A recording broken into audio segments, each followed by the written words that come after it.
हम बात व्यक्ति की स्वतंत्रता के बारे में भारतीय संविधान के अनुच्छेद 19 का पुरजोर समर्थन करते हैं। उदाहरणों, छवियों और संदर्भों से वीडियो केवल मनोरंजन, सूचना और शैक्षिक उद्देश्य के लिए प्रदान किया गया है और चैनल किसी भी अवैध गतिविधियों को बढ़ावा या प्रोत्साहित नहीं करता है। हमारा मकसद केवल समाज जागरूक करना। साहिल भाई, मैं तो इसलिए आया था कि लास्ट टाइम बात हो रही थी पंजाब की जो अभी ग्राउंड रियलिटी है, तो उसके बारे में बात कर रहे थे। तो मैं पॉलिटिकल नहीं करूँगा इसको, सिर्फ ऊपर ऊपर से बात बोलूँगा कि माहौल ख़राब हो रहा है और माहौल इस हिसाब से ख़राब हो रहा है क्योंकि मैं यहाँ रहता हूँ तो मुझे पता है। तो हाँ क्या है कि जो करंट गवर्नमेंट है इसको पसंद नहीं करते, मैक्सिमम हम्म सिख भाई जो हमारे हैं वो इनको पसंद नहीं करते, ठीक है। और गवर्नमेंट क्यों को पसंद नहीं करते? हाँ, गवर्नमेंट को तो इनकी लेकिन आइडियोलॉजी। लेकिन ओम भाई, अगर गवर्नमेंट को पसंद नहीं करते हैं तो, क्योंकि मेजोरिटी सिखों की है ना पंजाब में, तो फिर गवर्नमेंट चुन के कैसे आई? या नहीं नहीं, मैं हाँ ओम किस भाई। गवर्नमेंट की बात बोल रहा हूँ? मैं सेंट्रल गवर्नमेंट की बात कर रहा हूँ, सेंट्रल गवर्नमेंट। अच्छा, सेंट्रल गवर्नमेंट को पसंद नहीं करती, ओके। हम्म। तो इनकी आइडियोलॉजी को पसंद नहीं करते, इस पार्टी को पसंद नहीं करते, तो गाली गलौच हमेशा इनके मुंह पे रहता है भाइयों के। और किस वजह से नहीं करते मुझे कुछ समझ में नहीं आता, जबकि बहुत कुछ अच्छा। कर रहे हैं, किया है। और जो कल्प्रिट्स थे जो जिन्होंने किया था 84 में, उनको भी सज़ा दिलवाई है इन्होंने आने के बाद। लेकिन फिर भी मेरे तो खुद फ्रेंड्स हैं, तो मेरी उनके साथ बहस हो जाती है, बहस in the sense healthy debate हो जाती है। क्योंकि आपको मेरी हम्म आदत का पता ही है कि मैं चुप नहीं रहूँगा, चाहे वो 4 होंगे, मैं अकेला होता हूँ उनके बीच में, लेकिन बोलता हूँ और अपने पॉइंट्स रखता हूँ। मैं बोलता हूँ गलत तो बताओ, गलत किया क्या है, किस वजह से? हम्म अगर गलत करेंगे तो फिर आप बोलना ना, फिर आप बोलिएगा।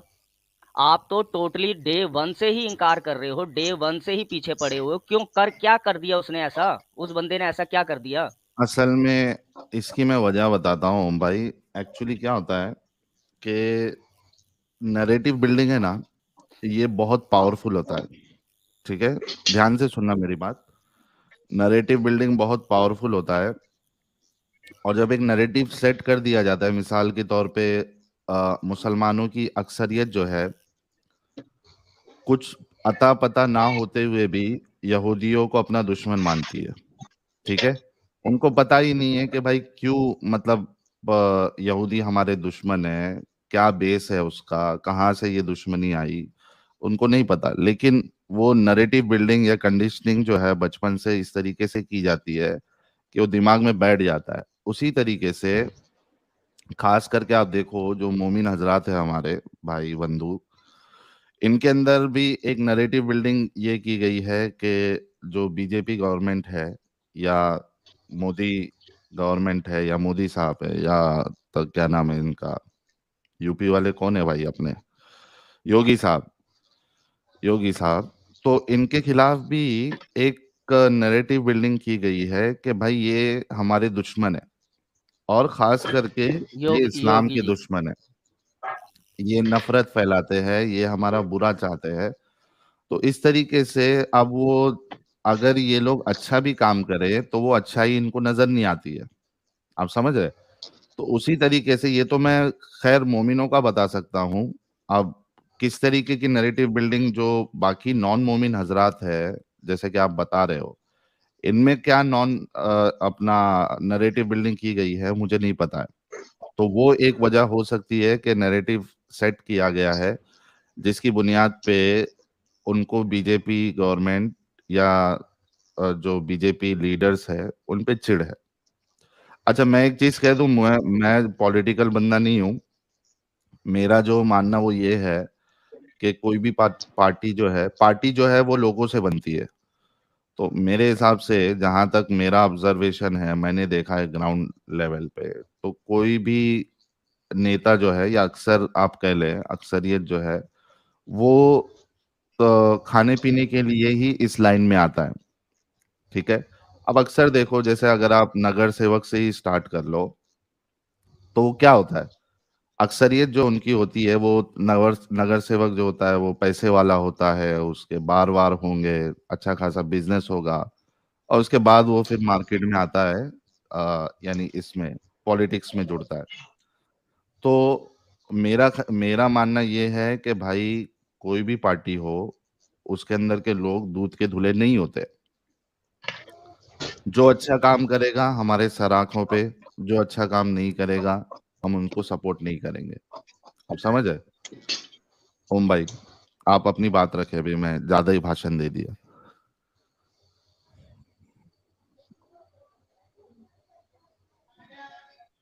ओम भाई लगता भाषण सुन के इनके कान अंधे हो गए।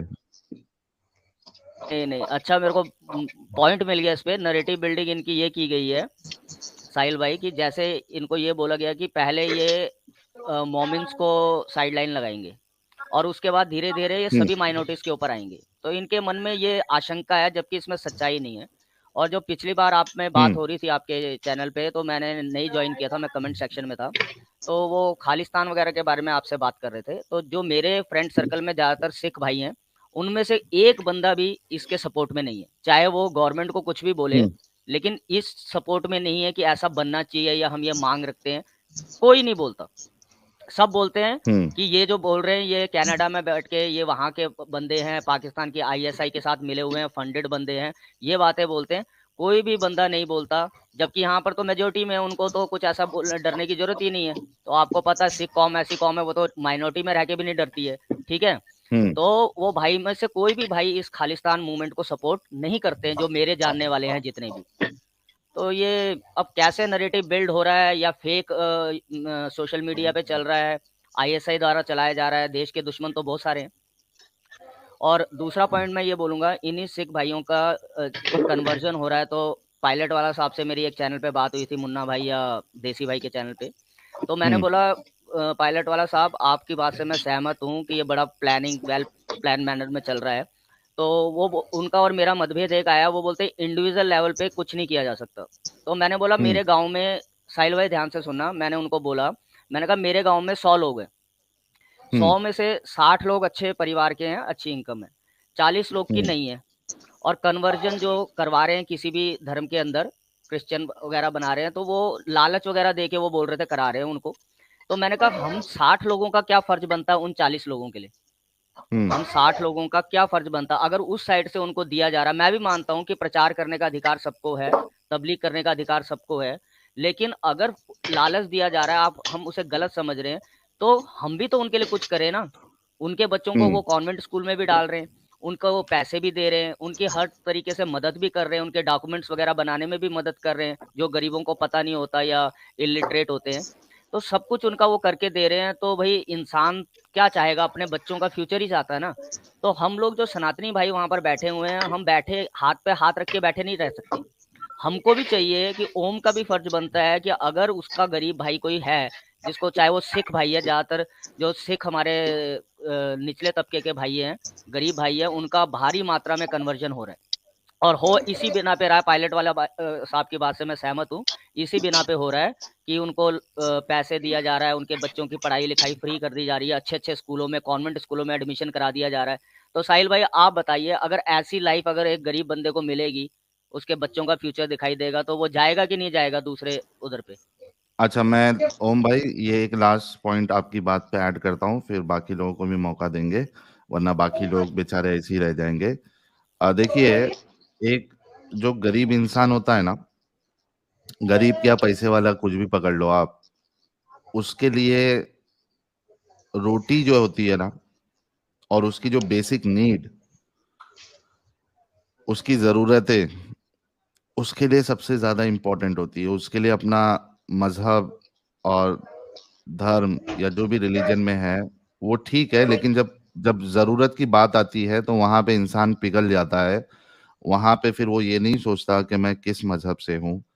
और इसका एक तुमको प्राइम एग्जांपल देता हूँ मैं, कि आज भी कई लोगों को मालूम है कि मैं एक्स मुस्लिम हो चुका हूँ, और बहुत से लोग जिनके पास पैसे हैं वो सब ये कहते हैं कि भाई तुम्हारी पूरी कमाई जो है वो हराम है।